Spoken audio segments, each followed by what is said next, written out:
4 years ago, he called her worthless, threw her out like she was nothing. She was pregnant with his twins. Tonight he sees them across the ballroom, two boys with his eyes, his face, his blood. But she's not the broken girl he discarded anymore. She built an empire while he lived in his. And those children? Musical prodigies the world is starting to know. He wants them back. She'll never let him close again. Some mistakes don't get second chances. Some hearts don't forgive. But when power meets power, when a mafia heir faces the woman he destroyed and the sons he never knew, everything burns. This is not a love story. This is war dressed in evening gowns and 3-year-old piano concertos, and someone's empire is about to fall. Welcome back to stories where power meets heart, where empires fall for love. Today's tale will leave you breathless. A mafia heir, the woman he destroyed, and the twin sons who'll change everything. If you're ready for drama that cuts deep, hit that subscribe button and let's begin. Trust me, you won't want to miss what happens next. The Grand Wilshire Ballroom glittered like a lie. Champagne flutes caught light that didn't reach the corners where deals were made, where men like Jinwoo Park stood and decided who mattered. He didn't need to announce himself. The room felt him. 29 years of being his father's son had taught him that silence was sharper than shouting. His suit was black, his reputation darker. The Park family didn't just run businesses, they ran the underground veins of 3 cities, and everyone here knew it. Mr. Park. A senator's voice, too eager. We should discuss later. Jinwoo's tone could freeze blood. He moved through the crowd like smoke. Bodyguards flanked him at a distance, close enough to kill, far enough to look like shadows. He hated these charity galas, performances of morality by people who'd sell their children for the right price. Then he saw her. Time didn't stop, it shattered. Across the marble floor, beside the auction display, stood a woman in a dress the color of midnight water. Her skin glowed warm against the cool silk. Her hair was swept up, revealing a neck he'd once... No, it couldn't be. But then she turned, and her profile was a knife between his ribs. Amara. Amara Baptiste. The girl he'd thrown away like she was disposable. The waitress who'd thought she could fit into his world. His heart, that dead thing in his chest, kicked once. She wasn't alone. 2 small figures orbited her like moons. Boys. 3 years old. Maybe 4. Identical. Dark hair that caught the light like his own. Features that made his breath stop because he was looking at himself, doubled and miniaturized. One child tugged her hand, pointing at the grand piano on stage. The other stood perfectly still, watching the crowd with eyes too knowing for his age. Jinwoo's hands became fists. 4 years ago, she'd stood in his father's house with tears on her face and something she'd tried to tell him. He'd cut her off, called her a mistake, said she wasn't worthy of the Park name and never would be. His father's men had escorted her out while Jinwoo signed papers that meant more to him than her breaking. He'd forgotten her by the next morning, except he hadn't. Not really. Sometimes in dreams he still heard her voice, soft, accented, saying his name like it meant something gentle. He'd wake up angry at himself for the weakness. Now she was here, wearing confidence like armor, and those boys... Jesus Christ. His head of security, Marcus, had appeared beside him. Boss, is that... Don't. Jinwoo's voice was a blade. Don't say anything. But Marcus was already pulling up information on his phone, fingers flying. Amara Baptiste, CEO of Lumiere Events. She's been profiled in Forbes Vanity Fair. Jesus, boss, she's worth 40 million. Self-made. Started with nothing 4 years ago and built... He stopped. Looked at Jinwoo. Looked at the boys. Those kids. Are mine. The words tasted like broken glass. One of the twins, the one watching the crowd, turned his head. His eyes found Jinwoo across 50 feet of marble and bodies. The child didn't smile, didn't look away, just stared with an intensity that didn't belong on a 3-year-old face. Then Amara noticed where her son was looking. Her body went rigid. For one heartbeat, her mask slipped, and Jinwoo saw fear flash across her features. But when she turned fully to face him, the fear was gone, replaced by something colder. Something that looked like hatred wrapped in silk. She said something to her sons. Both boys moved closer to her, the quiet one's hand finding hers, the other one still staring at the piano like it held secrets. Jinwoo started walking. The crowd parted without him asking. It always did. People could smell danger, even when it wore Tom Ford and smiled at their jokes. He crossed the ballroom in 20 seconds that felt like drowning. When he stopped in front of her, close enough to see gold flecks in her brown eyes, close enough to smell jasmine and something uniquely her, the rest of the party disappeared. Amara. Her name in his mouth after 4 years? It sounded wrong, like he'd lost the right to say it. Mr. Park. Her voice was steady, professional, like he was a stranger. I didn't expect to see you here. Liar. This was his city, his territory. She'd known exactly what walking into this event meant. His eyes dropped to the boys. They both stared back at him. The resemblance was undeniable.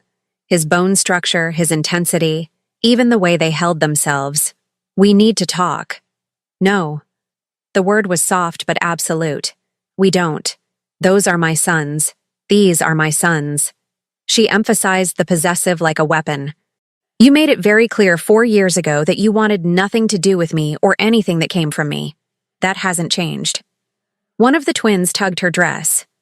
Mama, can we see the piano now? His voice was small but clear. Mama. The word did something violent to Jinwoo's chest. In a moment, Elias. She touched the boy's head gently. Elias, Jinwoo repeated. And the other one? Is none of your concern. Her smile was poison wrapped in politeness. Now, if you'll excuse us, we have an auction to attend. She started to move past him. He caught her wrist, gently, but firmly enough to stop her. The quiet twin's eyes went sharp. Dangerous. A 3-year-old shouldn't look like that. Don't touch her. The child's voice was barely a whisper, but it carried weight. Jinwoo released her immediately. Not because of the boy, because her skin under his fingers felt like touching fire, and he wasn't ready for the burn. This isn't over, he said quietly. It never started. Amara met his eyes with a calm that felt like warfare. You ended it before it could. Then she was gone, her sons flanking her like small soldiers, and Jinwoo was standing alone in a crowd of hundreds, feeling like he'd just been shot with a weapon he couldn't see. Marcus reappeared. Boss? Find out everything. Jinwoo's voice was hollow. Where she lives, where the boys go to school, who's in her life. I want her entire world mapped by morning. Already on it. Jinwoo watched Amara stop by the silent auction table, watched one of his sons, Elias, bounce excitedly while pointing at items, watched the other one, the quiet protector, never take his eyes off the crowd. 4 years ago, he'd thrown away something he didn't value. Tonight, he'd learned exactly what that cost, and Jinwoo Park always collected his debts. The piano's melody followed him home. Jinwoo sat in his penthouse, 60 floors above the city, surrounded by floor-to-ceiling windows that made the world look small. His world. His empire of shadows and silence. But tonight, it felt empty. He'd left the gala early, something he never did. Left deals unmade and alliances untended because he couldn't stand in that ballroom and pretend his entire reality hadn't just restructured itself. Sons. 2 of them. He had sons who didn't know his name, who looked at him like he was a stranger, who called her mama with voices that trusted her completely. Marcus had sent the preliminary report an hour ago. Jinwoo read it 3 times, each pass making his jaw tighter. Amara Baptiste, 27. Founded Lumiere.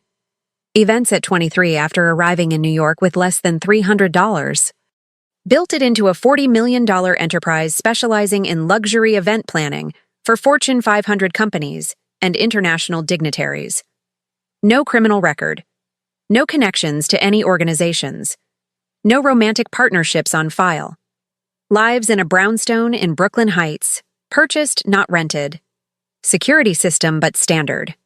Nanny on staff, Claire Morrison, 54, background clean.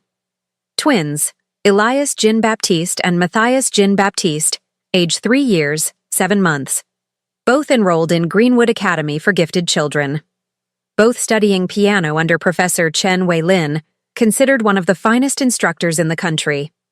Recent recital notes describe both as prodigious and unnaturally advanced. Elias shows perfect pitch. Matthias has eidetic memory for musical composition. Jinwoo's thumb had stopped on one line, Elias Jin and Matthias Jin. She'd given them his name, his real name, the one only family used, Jin. Why? If she hated him, and she had every right to, why carry that piece of him into their identities? His phone buzzed. His father. You left early. Park Dae-sung's voice was steel wrapped in silk. The senator was insulted. The senator can wait. Silence. His father didn't tolerate disrespect, even from his heir. Something happened. Not a question, a statement. Jinwoo considered lying, decided against it. His father would find out anyway. He had eyes everywhere. I have sons, twin boys, 3 years old. The silence stretched longer. The waitress. His father's tone went flat. The one from 4 years ago. Her name is Amara. I don't care what her name is. Does she want money? She's worth 40 million. Jinwoo stood, walked to the window. The city glittered below. Every light a life he could destroy or elevate with a phone call. She built it herself. She doesn't need anything from us. Then what does she want? Nothing. She wants nothing from me. His father laughed. A cold sound. Everyone wants something. Find out what it is. Use it. Those boys are Park blood. They belong here. She'll never agree. Then don't ask for agreement. Take what's yours. The line went dead. Jinwoo stared at his reflection in the black glass. His father's son, his father's methods, his father's empire. He'd built his entire life on taking what he wanted and destroying anything that stood in the way. But the image of Amara's eyes, that cold hatred wrapped in composure, made his usual strategies feel hollow. She wasn't afraid of him. That was the problem. Or maybe the fascination. 4 years ago, she'd been afraid. Afraid and crying and trying to make him understand something he'd refused to hear. He'd watched his father's men escort her out. Watched her look back once, her hand on her stomach, her eyes begging him to feel something. He'd felt nothing. Or told himself he felt nothing. Now, standing in his empty penthouse, he wondered what that made him. His phone buzzed again. Marcus. Boss, we have a problem. Tell me. She knows we're looking into her. She just upgraded her security system, military grade. And she moved the boys. They're not at the brownstone anymore. Best guess is she has a safe house. Jinwoo's grip tightened on the phone. She's running. No, she's fortifying. There's a difference. Yes, there was. Amara wasn't a frightened girl anymore. She was a woman who'd survived him and built something he couldn't touch with money or threats. That should have made him angry. Instead, he felt something uncomfortably close to respect. Keep looking, he said quietly, but carefully. I don't want her feeling hunted. Boss, your father, I'll handle my father. He ended the call.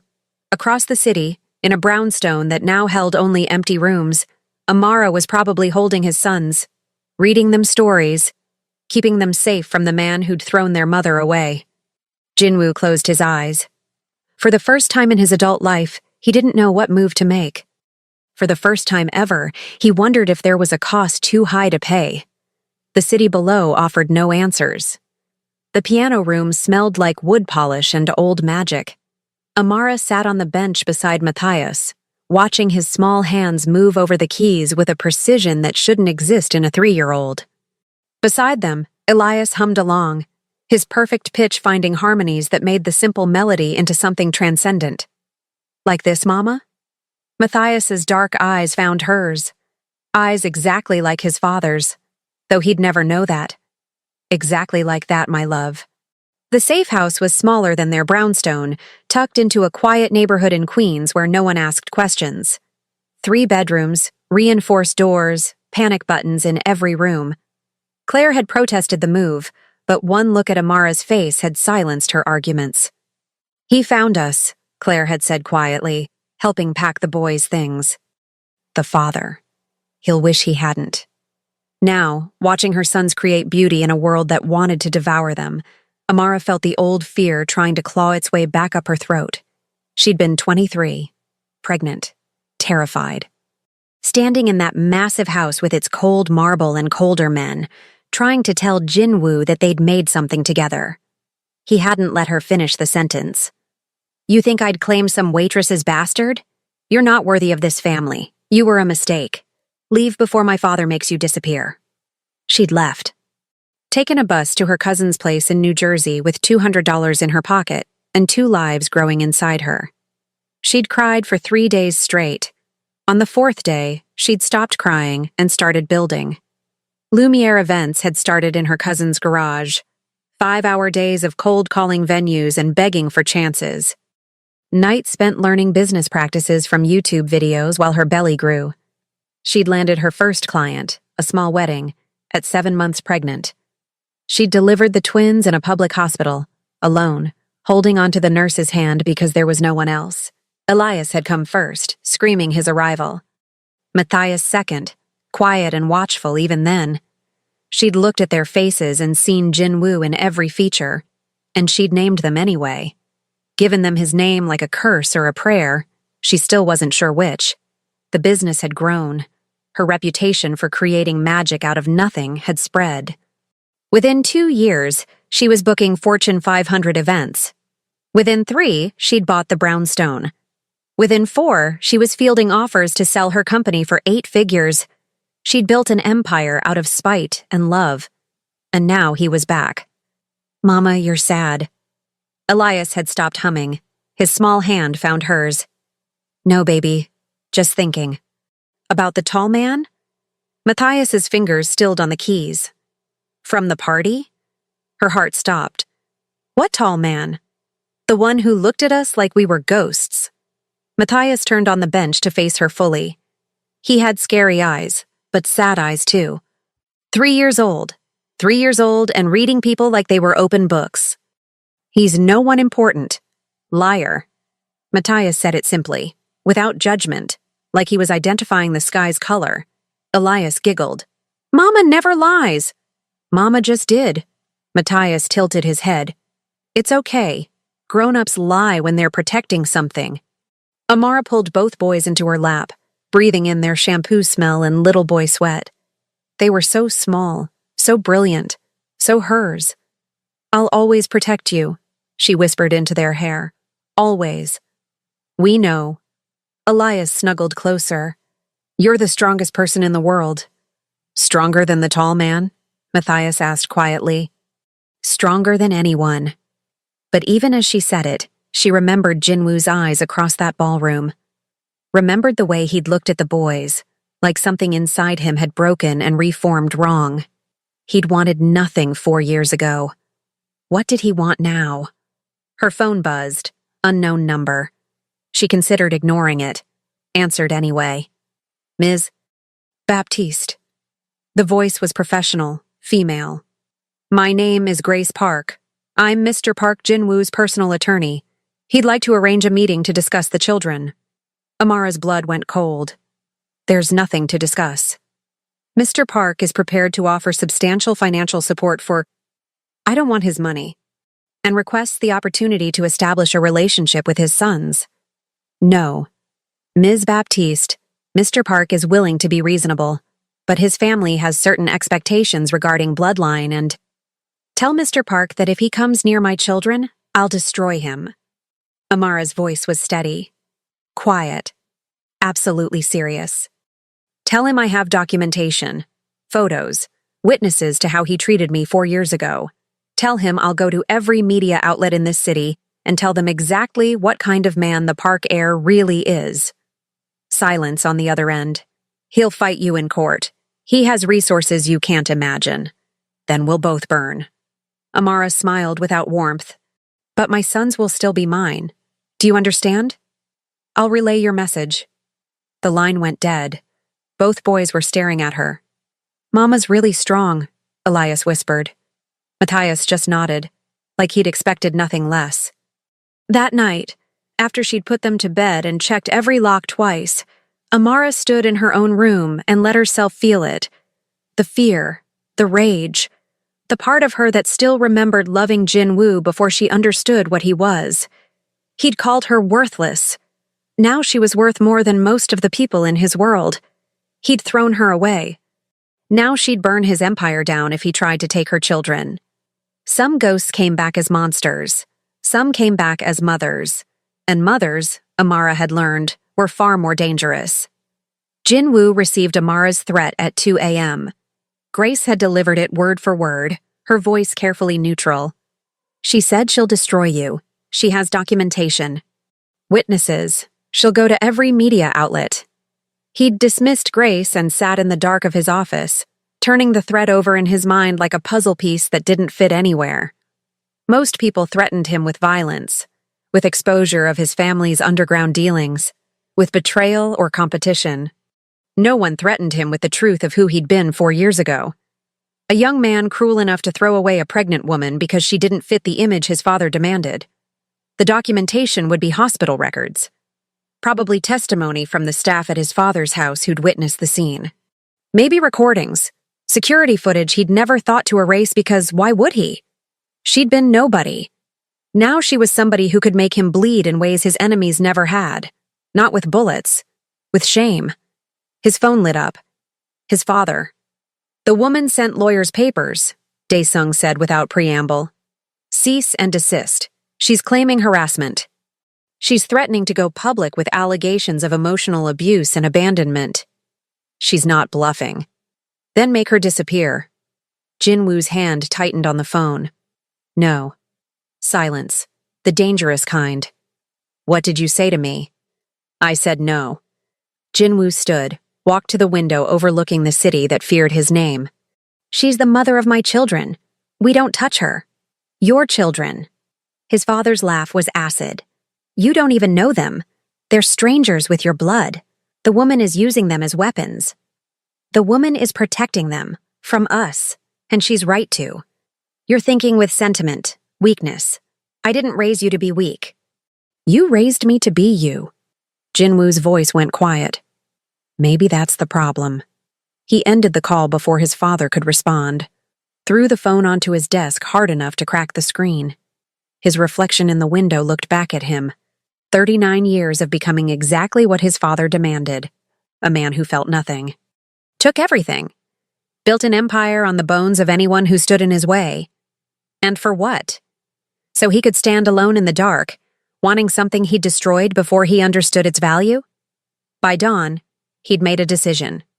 At 8 a.m., he walked into Lumiere Events office building in Midtown. No bodyguards, no warnings. Just him in a suit that cost more than most people's cars, carrying nothing but the weight of 4 years' worth of regret. The receptionist went pale. Mr. Park, Ms. Baptiste isn't expecting... Tell her I'm here. Tell her I'm not leaving until she sees me.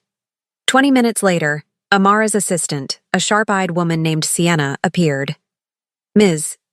Baptiste will give you 5 minutes. Follow me. He followed. Amara's office was on the 20th floor, overlooking Central Park. Floor-to-ceiling windows, minimalist furniture, artwork that spoke of taste and resources. Everything about the space screamed success.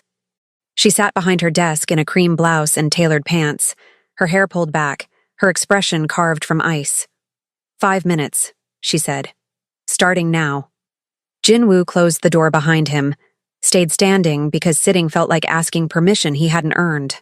I'm not here to threaten you, or take the boys, or fight you in court. Her expression didn't change. Then why are you here? To apologize. That got a reaction. Her eyes widened fractionally before the mask slammed back down. 4 years too late. I know. He took one step closer. She tensed. He stopped. I was 25. Stupid. Cruel. My father had spent my entire life teaching me that sentiment was weakness, and anyone outside our world was disposable. You came to me pregnant and terrified, and I... His voice cracked. He let it. I threw you away like you were nothing. Like what we'd had meant nothing. It didn't mean anything to you. Her voice was steady, but he saw her hands grip the desk edge. I was a mistake you wanted erased. You were the only real thing in my life, and I was too much of a coward to admit I wanted something my father wouldn't approve of. She stood abruptly. Don't you dare rewrite history to make yourself the victim. I'm not. Jinwoo met her eyes. I was the villain. I destroyed something beautiful because I was too afraid to be anything other than what my father built. And I've spent 4 years becoming more of what he wanted, harder, colder, emptier, until last night when I saw you and them, and I realized I'd traded everything that mattered for an empire that means nothing. Amara's laugh was bitter. So now you want redemption? Forgiveness? You think one apology erases what you did? No. He shook his head. Nothing erases it. But I'm asking for a chance. Not to be their father. I know I gave up that right. But to know them. To support them. To be something other than the ghost that abandoned them. They don't need you. I know. But maybe I need them. Maybe I need the chance to be something better than what I am. She walked around the desk, stopped 3 feet from him, close enough that he could see gold flecks in her eyes, the faint scar on her collarbone from God knows what struggle he hadn't been there to prevent. You hurt me. Her voice dropped to a whisper. You broke me in ways I didn't know I could be broken. I built myself back up from nothing because of you. My sons have never known hunger or fear or abandonment because I swore they never would. And now you stand here asking for chances? Yes. Why should I believe you've changed? You shouldn't. Jinwoo's hands became fists at his sides. I'm still my father's son. Still the heir to an empire built on violence and fear. Still the man who chose power over you. But I'm asking anyway. Because those boys deserve better than a father who was too weak to claim them. And because you... He stopped, started again. Because you deserved better than what I gave you. Amara stared at him for a long moment.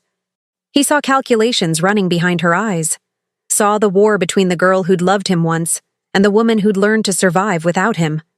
1 supervised visit, she said finally. 1 hour. In my presence. If they want nothing to do with you, you walk away forever. Understood? Understood. And Jinwoo? She stepped closer, close enough that he could feel her breath. If you hurt them, if you make them feel for 1 second like they're not wanted or worthy or loved, I will end you. Not with threats, with action. I've built something you can't touch with money or fear. Remember that. I will. She stepped back. Sunday, 2 p.m.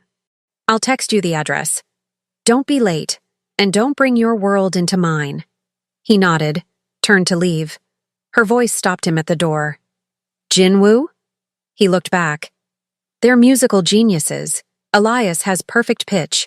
Matthias can memorize entire compositions after hearing them once. They're smarter than anyone I've ever met. And they're kind, gentle. Everything you're not. I know. Good. Don't forget it. He left her office feeling lighter and heavier all at once. In 3 days, he'd meet his sons. In 3 days, he'd learn if he was capable of being something other than what his father made. The city below offered no guarantees. But for the first time in 4 years, Jinwoo Park felt something other than emptiness. He felt afraid. And strangely, that felt like hope. Sunday arrived wrapped in autumn gold. Jinwoo stood outside the address Amara had sent, a community center in Brooklyn with colorful murals and the sound of children's laughter spilling through open windows. Not what he'd expected. But then, nothing about Amara fit his expectations anymore. He'd dressed carefully.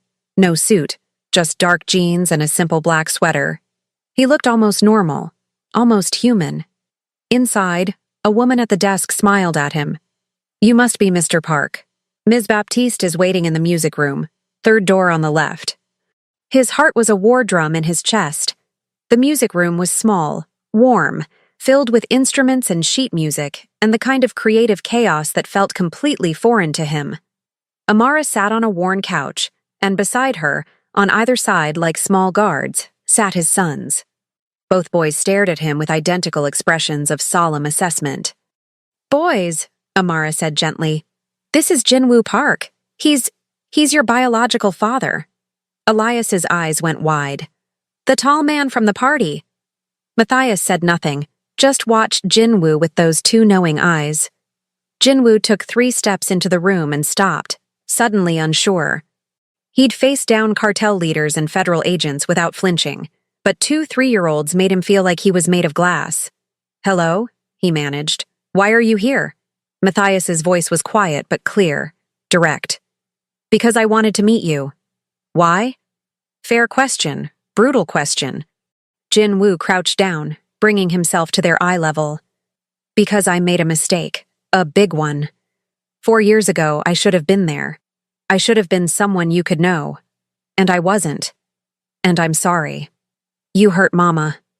Matthias's accusation landed like a blade. Yes, I did. Why? Because I was scared. And stupid. And I chose the wrong things. Elias tilted his head. Did you say sorry to Mama? I did. Did she forgive you? Jinwoo glanced at Amara. Her expression gave nothing away. I don't know, he said honestly. I hope someday she might. Forgiveness is earned.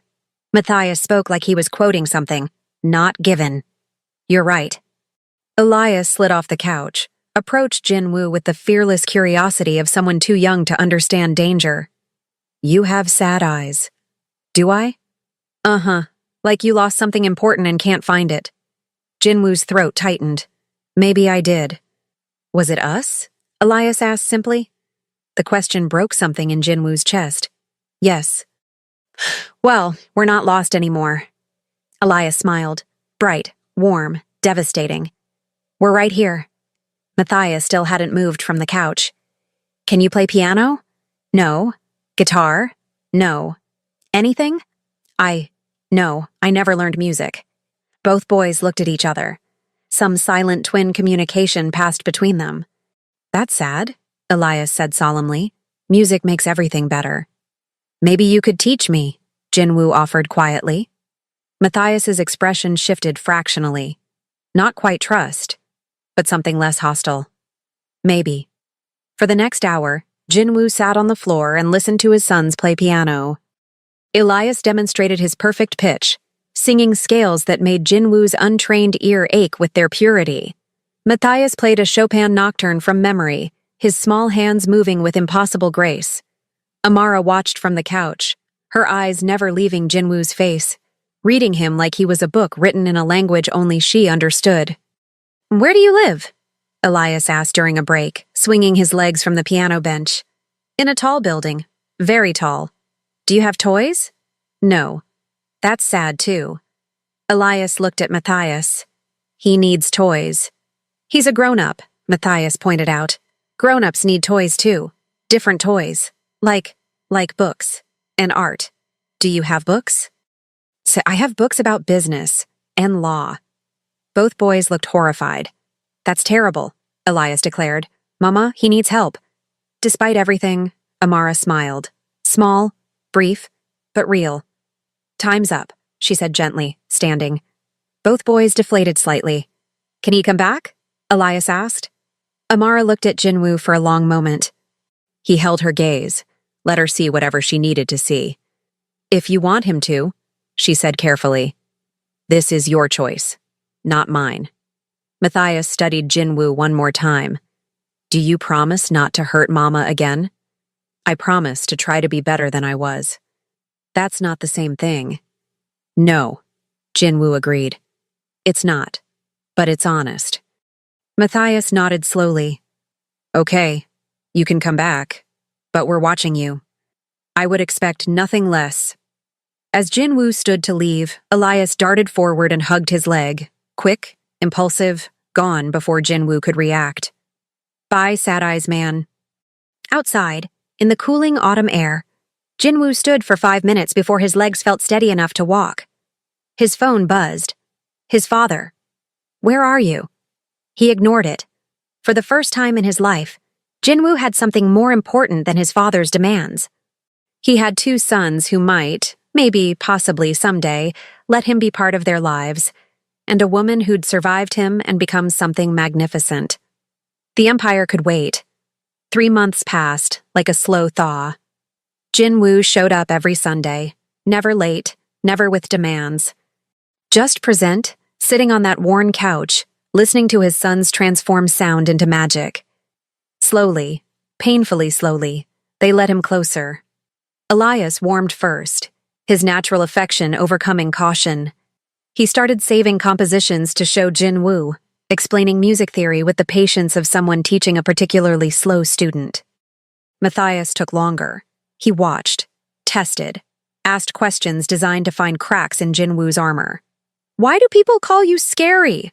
Matthias asked one Sunday. "Because I run a business that sometimes requires difficult decisions." "Do you hurt people?" Amara tensed. Jinwoo felt her attention sharpen. "I make choices that protect my family and our interests. Sometimes those choices affect people negatively." "That's a fancy way of saying yes," Matthias observed. "Yes, it is." "Will you hurt us?" "Never." "How do we know?" "You don't. You'll have to decide if you trust me." Matthias considered this, nodded once. Went back to his sheet music. But the next week, he sat slightly closer to Jinwoo during their lesson. Progress Jinwoo learned was measured in inches with children who'd learned caution from their mother's example. Amara remained a wall. Polite, distant, present for every visit but never participating. She watched like a hawk watches prey, ready to swoop in if Jinwoo stepped wrong. He didn't blame her, but God, he wanted to talk to her. Not about the boys, about everything else, about how she'd built her empire, about what she thought when she looked at him, about whether the girl who'd loved him once still existed somewhere underneath the armor. His father called weekly, made demands, threatened, tried to pull Jinwoo back into the family business with increasing aggression. Jinwoo ignored most of it. His underbosses noticed. Marcus pulled him aside after a meeting. "Boss, your father's making moves. Talking to the captains, testing loyalties." "Let him. If you don't shore up your position," I said let him. Jinwoo's voice was steel. "I'm not losing my sons for an empire built on blood." Marcus stared. "Who are you?" Good question. Jinwoo didn't have an answer. The transformation happened on a February Sunday. Snow falling soft outside, the music room warm and golden. Elias was demonstrating a new piece when Matthias suddenly said, "Mama's birthday is next week." "Is it?" Jinwoo looked at Amara. She'd gone very still. "We always make it special," Elias added. "But this year we want to do something really big." "Like what?" Both boys exchanged glances. "A concert," Matthias said. "We want to perform. For her. Somewhere beautiful." "And we want you to help," Elias added quickly. "You know fancy places, right? Mama always says you come from a world of fancy." Jinwoo's heart did something complicated. "I might know a place." 3 days later, he'd arranged Carnegie Hall's Weil Recital Hall, called in every favor, paid amounts that would make most people dizzy. He told the boys on Sunday. Their faces lit up like stars. "Can we really play there?" Elias breathed. "You can really play there." "But," Matthias said carefully, "Mama can't know. It's a surprise." "Agreed." Amara looked between them suspiciously. "What are you three plotting?" "Nothing," all three said in unison. Her eyes narrowed. But she smiled despite herself. The night of Amara's birthday, Jinwoo picked them up in a car without his usual security detail. Just him. Amara wore a simple black dress that made his breath catch. The boys wore tiny suits that made them look impossibly grown up. "Where are we going?" she asked as the car headed into Manhattan. "It's a surprise," Elias sang out. When they pulled up to Carnegie Hall, Amara went very quiet. "Jinwoo," she said softly. "What did you do?" "The boys wanted to give you something special." Inside, he'd arranged the small recital hall to feel intimate. Soft lighting, a grand piano center stage, 50 chairs for an audience of one. Amara's hand went to her mouth. The boys took the stage, and for 30 minutes they played. Pieces they'd chosen specially. pieces that spoke of love and gratitude and the fierce bond between mother and sons. Jinwoo sat beside Amara in the front row, watching her cry silently, and felt something in his chest that had been frozen for 4 years finally crack open. When the boys finished, Amara stood and applauded like they'd just conquered the world. Because in a way, they had. Afterward, in the lobby, while the boys explored the halls with supervised wonder, Amara turned to Jinwoo. "Thank you," she said quietly. Thank you. They wanted to give you the world. I just helped arrange the venue. You're good with them. They're extraordinary. They are." She paused. "You've changed." "I'm trying to." "Why?" "Because they deserve better. Because you deserved better. Because I looked at my empire and realized it was empty." He took a breath. "And because maybe, if I become someone worthy of them, someday you might not hate me anymore." Amara's eyes were soft in the dim light. "I don't hate you." "No?" "No, I hate who you were, but who you're becoming." She trailed off. "I'm watching, still deciding." "That's fair." She turned to watch the boys through the window. "They love you. Not because of blood, because you show up, because you listen, because you're present." "I'll keep being present." "I know." She looked at him again. "And that's terrifying, because 4 years ago you taught me that people leave, that promises break, that love isn't enough. And now you're here, being steady, being kind, and I don't know how to trust it." "Then don't trust me yet." Jinwoo's voice was rough. "Trust time, trust consistency, trust that every Sunday I'll be there. And eventually..." "Eventually what?" "Eventually maybe we can build something new, not what we had. Something better. Something honest." Amara was quiet for a long moment. Then, "We'll see." It wasn't forgiveness, but it wasn't hatred either.